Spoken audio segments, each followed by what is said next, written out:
تخفوها وتؤتوا الفقراء فهو خير لكم ويكفر عنكم من سيئاتكم والله بما تعملون خبير۔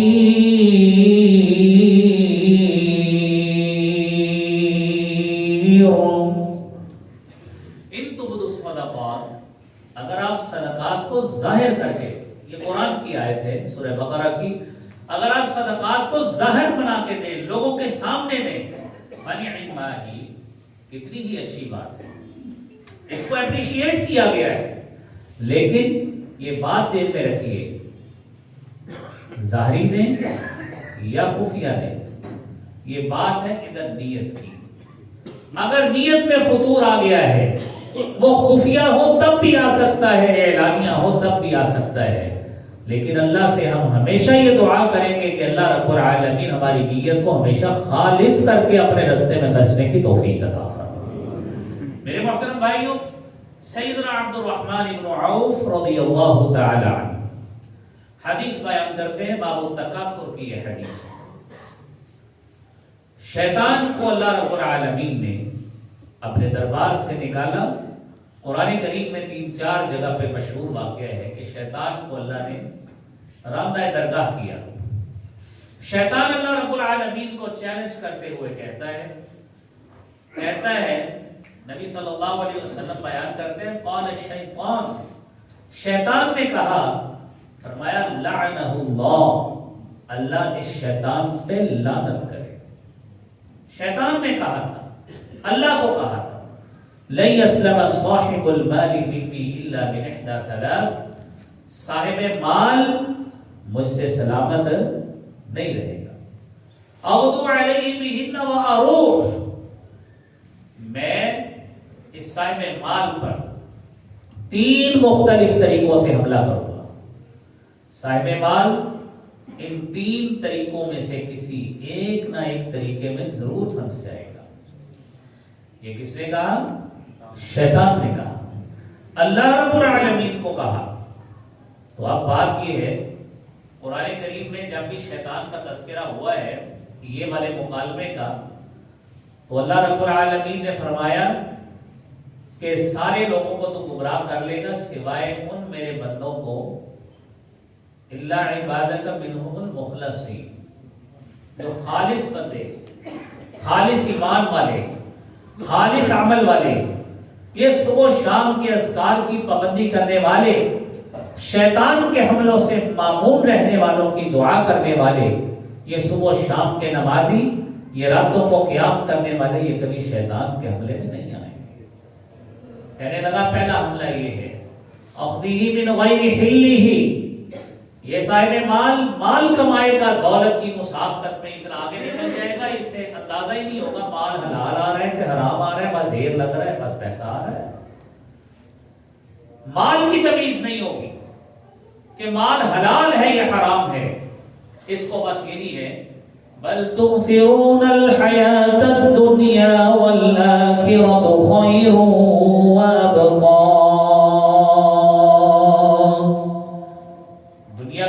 چاہتے ہوئے مال کا ڈھیر لگاتا جا رہا ہے، جائز ہے ناجائز ہے۔ اور دوسری جگہ الہاکم التکاثر حتی زرتم المقابر کلا سوف تعلمون ثم کلا سوف تعلمون،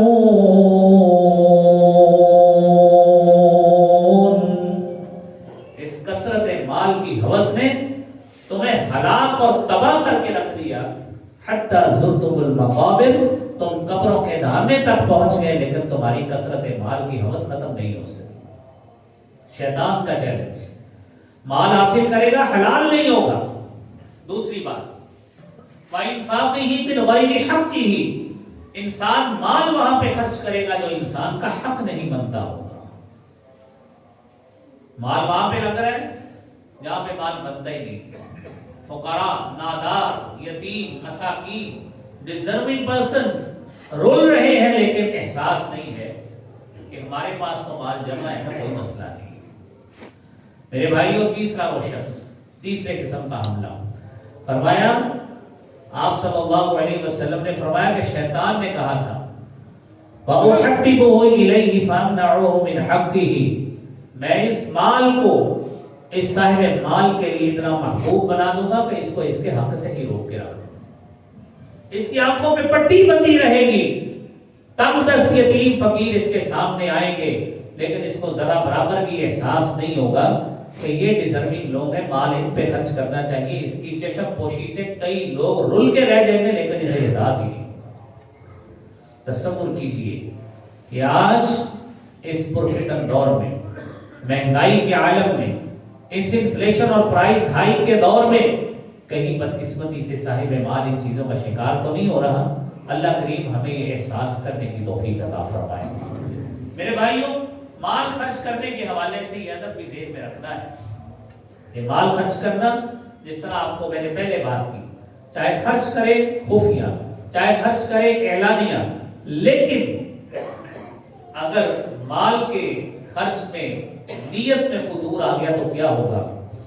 قرآن کہتا ہے یا ایھا الذین آمنوا لا تبطلوا صدقاتکم بالمن والأذى كالذي ينفق ماله رئاء الناس ولا يؤمنون بالله واليوم الآخر فمثله كمثل صفوان عليه تراب فأصابه وابل فتركه صلدا لا يقدرون على شيء مما كسبوا والله لا يهدي القوم الكافرين۔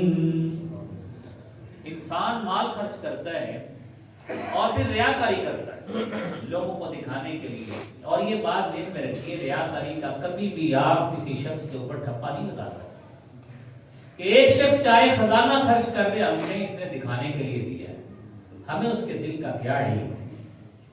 یہ یاد رکھیے، کبھی کسی کی نیت پہ حملہ مت کیجیے۔ فرمایا ان قلوب بنی آدم بین اصبعیہ من اصابع الرحمن، ابن آدم ساری کی ساری آدم کی اولاد کے دل اللہ کی انگلیوں میں سے دو انگلیوں کے درمیان ہے، یقلبہ کیف یشاء، اور اللہ پلٹتا ہے جیسے چاہتا ہے۔ بندے نے کب سے بندے کے دل کو جاننا شروع کر دیا۔ اس لیے میرے بھائیوں، اپنے منہوں پر زبانوں پہ ہمیں تالے لگا لینے چاہیے یہ کام کرتے ہوئے کسی کی نیت پہ حملہ کرتے ہوئے۔ سوچئے، فرمایا مثال کتنی پیاری، فرمایا کالذی ينفق مالہ رئاء الناس، وہ شخص جو مال دکھانے کے لیے خرچ کرتا ہے، فمثلہ کمثل صفوان علیہ تراب، اس کی مثال اس پتھر کی ہے جو باہر چٹیل میدان میں پڑا ہے، کھلے میدان میں پڑا ہے، اس کے اوپر گرد اور مٹی لگی ہوئی ہے، جب تیز بارش ہوتی ہے تو پتھر دھل کے صاف ہو جاتا ہے، اور آپ تصور کریں باہر ہماری میلی گاڑی کھڑی ہو، تیز بارش ہو، گاڑی بھی صاف ہو جاتی ہے، مکانوں کی چھتیں صاف ہو جاتی ہیں اس گرد و غبار سے۔ میرا مالک کہتا ہے کہ جو بندہ ریاکار ہوتا ہے اس کا نامہ اعمال نیکیوں سے اس طرح صاف ہو جاتا ہے۔ اللہ کریم ہمارے اعمال کی حفاظت فرمائے۔ میرے بھائیوں، دوسرا اس کے ساتھ ادب ذہن میں رکھیے، اپنے مال کو محفوظ بنائیے، ضائع ہونے سے بچائیے۔ دوسرا عمل ہے احسان جتلانا۔ آپ نے کسی کو مال خرچ کر دیا اور پھر ساری زندگی اس کے پیچھے کہ وہ یاد کرو وہ وقت جب ہم سے پیسے لیے تھے، وہ یاد کرو وہ وقت جب تمہارے بچے پڑھانے کے لیے پیسے نہیں تھے تو ہم نے آپ کو پیسے دیے تھے، انویسٹمنٹ آپ کے بچے پہ ہم نے کی تھی۔ وہ مالک جس نے آپ کو پال کے اتنا کیا ہے اس نے تو کبھی تمہارے اوپر احسان ہی نہیں جتلایا۔ تو بندہ بندے کے لیے کیا کچھ کرتا ہے یہ قرآن سمجھیے۔ الذين ينفقون أموالهم بالليل والنهار الذين ينفقون أموالهم في سبيل الله ثم لا يتبعون ما أنفقوا منا ولا أذى لهم أجرهم عند ربهم ولا فلا خوف عليهم ولا هم يحزنون.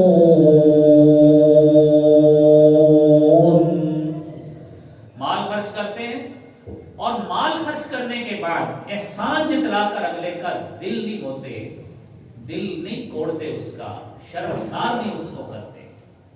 میرے بھائیوں، قرآن کہتا ہے قول معروف ومغفرۃ خیر من صدقہ. کسی کو اچھی بات کہہ دیں، اس کے لیے مغفرت کی دعا کر دیں، اس صدقے سے بہتر ہے جس میں بعد میں آپ نے اس کو ذلیل کرنا ہے. نہ کریں صدقہ اس کے، نہ کریں خرچ اس کے اوپر. آپ تصور کیجئے اگلا ادب، کیونکہ وقت کم ہے، ہم یہ چیزیں پوری کرتے ہیں. 3 باتیں رہ گئی ہیں، 3 آداب. فرمایا کہ جب بھی خرچ کرنا ہے پسندیدہ ترین مال خرچ کرو. لن تنالوا البر حتى تنفقوا مما تحبون. چوتھے سپارے کی پہلی آیت. نیکی کا اسپرٹ ہرگز تمہیں حاصل نہیں ہوگا جب تک پسندیدہ ترین چیز اللہ کے راستے میں خرچ نہیں کرتے. پسندیدہ ترین چیز. کمال کی بات ہے، حضرت صحیح بخاری کی حدیث ہے، حضرت ابو طلحہ صحابی رسول ہے، مدینہ منورہ میں سب سے زیادہ کھجوروں کے باغ انہی کے تھے. آیت نازل ہوئی یہی والی. اللہ کے نبی کے پاس آ گئے کہ یہ آیت نازل ہوئی ہے تو بتائیے میں کیا کروں. فرمایا ابو طلحہ فیصلہ تو تو نے کرنا ہے. سب سے زیادہ کھجوروں کے باغ اور بیروحان امی باغ جو آج مسجد نبی کے احاطے میں آ گیا، وہ پر ہو گیا ہے. کہنے لگے حالانکہ اللہ کے نبی اس باغ میں نماز کے بعد جا کے وہاں کی تر و تازہ کھجوریں بھی کھایا کرتے تھے، صرف اس بنا پہ کہ نیکی کا اسپرٹ حاصل کرنا ہے، نیکی کا جوہر اور سنتھسس حاصل کرنا ہے، تو انہوں نے سارا کا سارا باغ جو فرضی زکات بھی نہیں بنتا تھا اپنے چچاؤں تایوں کے بیٹوں میں تقسیم کر دیا. یہ ایسی مثالیں بھی آپ کو مل جاتی. اور پھر میرے بھائیوں، گھٹیا چیز ردی مال اللہ کے راستے میں خرچ نہ کریں. ردی مال اللہ کے راستے میں خرچ نہ کریں. قرآن کی آیت ہے لا تیمموا الخبیث منہ تنفقون ولستم بآخذیہ الا ان تغمضوا فیہ. اگر اللہ تمہیں کوئی تمہارا دوست ردی مال دے، ابھی کوئی شخص آپ کو آٹا کسی سب سٹینڈرڈ گندم کا دے دے، ہم ویڈیو بنا کے فیس بک پہ بھیجتے ہیں. کوئی آپ کو کوئی سوٹ ہلکا دے دے، ہم ویڈیو بنا کے بھیجتے، دیکھیں کیسی محبت ہمارے ساتھ. قرآن کہتا ہے تم اس کو نہیں لیتے ہو، اللہ کے راستے میں ایسا مال کیوں لیتے ہو؟ لستم بآخذی، تم خود نہیں لیتے. الا ان تغمضوا فیہ، آنکھیں بند تمہاری ہو جائے تو الگ بات ہے، کوئی تمہیں دے دے، ورنہ ہم تو کسی سے پھٹا نوٹ نہیں لیتے اللہ کے راستے میں. ہم جب ایسا مال دیں گے تو ہم اللہ کے راستے سے نیکی کیسے پائیں گے؟ اور آخری بات میرے بھائیوں، رسول اللہ صلی اللہ علیہ وآلہ وسلم نے فرمایا خرچ کرنے کے بعد واپسی کا ارادہ نہیں کرنا. یہ کیسے ہو سکتا ہے؟ اور سب سے اہم مثال اس کی جب شادیوں میں ہم ایک دوسرے کو پیسے دیتے ہیں، شادیوں میں ایک دوسرے کو گفٹس دیتے ہیں، لفافہ پکڑاتے ہیں، اور دینے کے بعد فوری دیتے وقت پہلے سوچتے ہیں کہ میرا بچہ تو ابھی 10 سال کا ہے، یہ تو ابھی میں شادی اٹینڈ کروں گا تو 15 سال بعد میں شادی کروں گا، میں اس سے نکلواؤں گا کیسے نکلواؤں گا؟ آپ خود سوچئے، ہم ایسے ہمارے معاشرے میں ہوتا ہے کہ نہیں ہوتا؟ یہ معاشرے میں ہوتا ہے.